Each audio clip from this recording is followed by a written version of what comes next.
Welcome back to the Good Grief Believer podcast. Today's episode is a continuation of Shanna Miller's thoughts relating to grieving well after the loss of two daughters.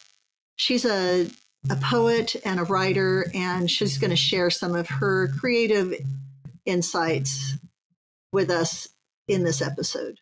Enjoy. I'm sharing two poems I wrote for our daughter, Lindsay Renee Miller. The first one is titled For Lindsay, subtitled January 24 through February 7, 1978. Forgive me, darling child, while I mourn and cry. I know I should rejoice and my eyes be clear and dry. Give me just a little time to school my mind what I feel, and for the wound within my heart to close and heal. Then I'll be more able to stand back and see that God, for his own wise purposes, does not always let what men wish and pray in their hearts come to be. Remember always, my firstborn, that we loved and do love you, your earthly father and I, and forgive us when we lose sight of our eternal perspective and cry. And I wrote that poem on March 3rd, 1978. The other poem I wrote for Lindsay is titled For a Daughter. As I look at your picture now, little one, or touch the things that once were yours, I smiled tenderly and shed only a tear or two at the remembrance of your sweet little body close to mine. Your memory will always linger close in my mother heart, but I have grown now in acceptance of your part in God's plan, and know that because of you, I am stronger and more able to do that which is required of me. Thank you for that, daughter of my flesh, and for the sweet, lingering evidence of your mortality. And that was written May 8th, 1979. I wrote a poem for our daughter, Lynette, that was part of the program that people were given when they attend her memorial service. It's called For Our Sunshine Girl. Our hearts are tender, our eyes are wet. We miss you, dear Nettie, we'll never forget. The prize you are to us, the gift of your love, your laughter and caring, though you've gone above. Our family is forever. We know that is true, and that is our comfort until we can be with you. And that was written September 19th, 2011, a few days after Lynette passed. A note is that in our family, Lynette didn't call a present, as in a gift, a present or a gift. She called it a prize. And so that's a little memory of our family by using the word prize instead of another word that might mean gift or present. The next poem I wrote is included in Winter Wonder, Writings from Our Neck of the Woods. It's an anthology of poems and stories from our writers group. This one is called Seasons Grieving. The nativity of her life was a joyous culmination of love and longing. Her death so young, a candle blown out much, much too soon. I wore my grief for her, like a prickly wreath heavy round my neck. I would not allow any light to pierce this hollow heart. My shiny tinsel of hope lay unhung, tarnishing in its box. Bereft, deaf to them, no bells of joy rang out for me, just numbing, dull pain every day. Finally, tentatively, I sought relief outside of myself, reaching to, lifting others, I found and grew into my own healing. Though it still pricks me, I chose to remove and tuck my wreath of grief away. I knew its season may come again, but not today.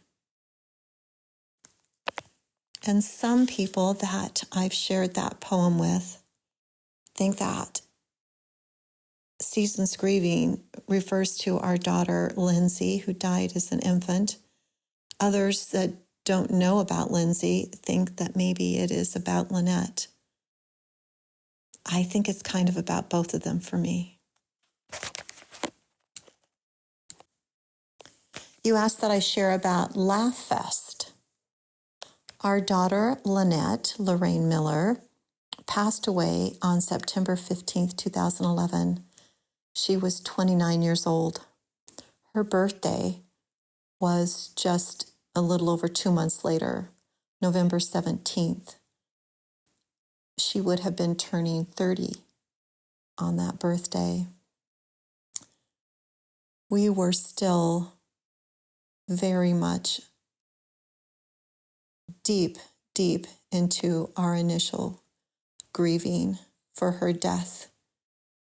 It was so sudden, and we were still adjusting to our new family dynamic.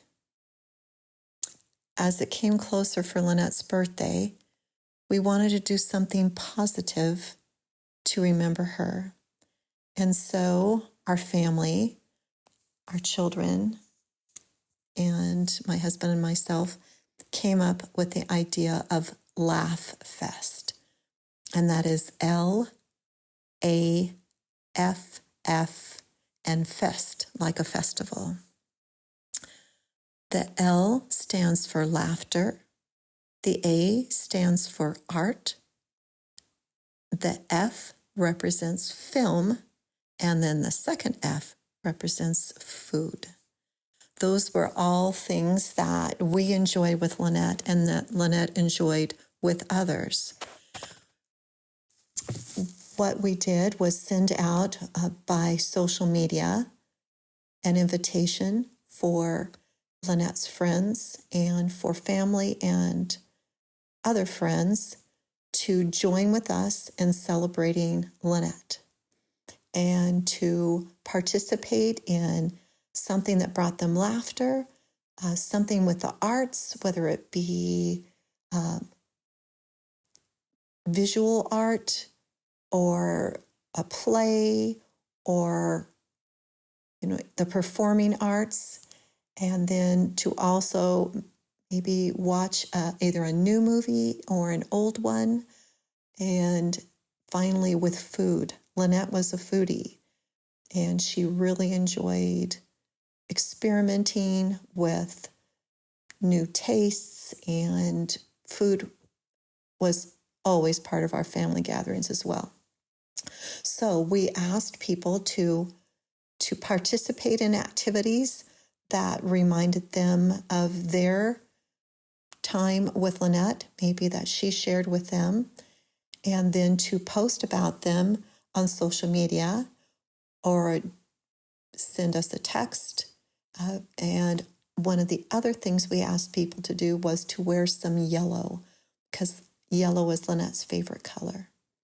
And so that first LAFF Fest, which we held over a weekend, we were so pleased to read about friends and family saying, I watched this movie and it reminded me about this with Lynette, or I made this food and enjoyed it and that reminded me about Lynette, or I sang out loud a song from Cher. Do you believe in life after love? Like Lynette would have sang it out, and we laughed and we talked about it. Or I painted a picture, or something to represent each of those 4 categories. And then people would also perhaps post a picture of themselves wearing something yellow. Well, that outpouring of support really buoyed us up that first birthday without Lynette. And we have continued to do that. every year on her birthday. In fact, her birthday's this coming week on November 17th, and we will be sending out by social media and by speaking with our friends a reminder to laugh with us over Lynette's birthday.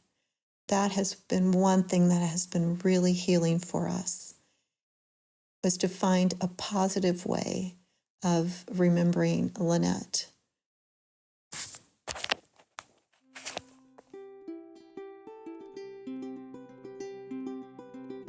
Thank you for listening to this week's episode of the Good Grief Believer podcast.